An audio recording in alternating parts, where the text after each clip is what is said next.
Oi, meus amores, voltei para mais uma aula de linguagem. Vamos lá colocar a mãozinha na massa? Muito bem.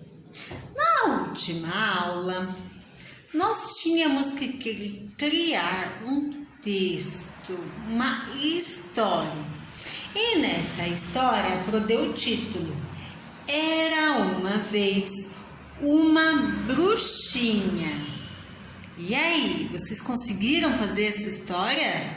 Ficou bem legal? Ficou bem divertida? Muito bem. Agora nós vamos construir uma outra história. Porém, vocês vão escrever essa história, vão desenhar e ilustrar esta história com pedacinhos de papel. Aí na ficha de vocês está uma ficha em branco, certo? Vocês vão ganhar papeizinhos. Aqui eu peguei papel amarelo, mas se vocês não tiverem, tudo bem, pode ser branco mesmo.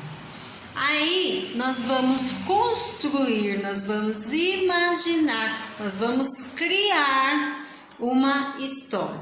Dentro de cada papelzinho desse, nós vamos construir um pouquinho da história, tá bom? Lembrando que na história tem que ter o começo, tem que ter o meio e tem que ter o fim da história. O que vai acontecer na história, o que está acontecendo na história e o final da história, como que terminou esta história. Nós vamos usar a ficha 12 para colar os pedacinhos dos papeizinhos da história que nós construímos. Nós vamos criar uma nova história utilizando os quadrinhos em papel cartão distribuídos pelo professor.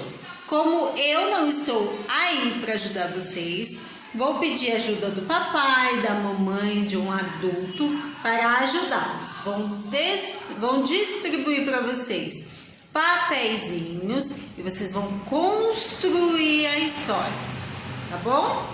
Se o papai e a mamãe estiver perto aí de vocês, na hora da construção da história, eu peço que escrevam alguns tópicos de como está sendo contada essa história pelo aluno, ok?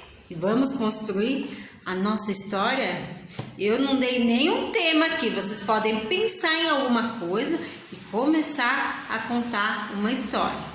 Começo, meio e fim. Vamos lá? Estou curiosa para saber qual é a história de cada um de vocês. Beijinhos, até mais!